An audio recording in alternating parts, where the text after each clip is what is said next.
Assalamu alaikum. Андайсыздар, амансыздарбы? Кутмандуу бар күнүңүздөр менен.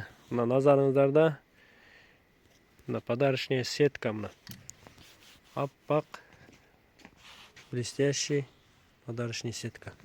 Мындан буну эмнеге иштетет десеңиздер, мындан кызга сепке жер төшөктөрдү, кийим кечек, идиш аяк жана башка белек ушундай орош үчүн баарын бир ороп, же болбосо ортосунан бир ороп, подушка, тияк бияк кийим кечек, идиш аяк жана башка көптөгөн нерселерди орош үчүн алып иштесеңиздер болот.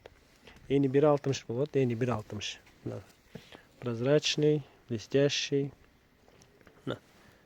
Алып метр болсо метр, рулон болсо рулон алып иштесеңиздер болот. Анан мындан дагы бул бантик, бакы мектеп окуучуларына мындай бантиктерди чыгарса дагы болот. Баасы 1 метр 80 сомдон. 1 метр 80 сомдон. Эгер рулон алам десеңиздер 50 сомдон. Рулонда 100 метр болот.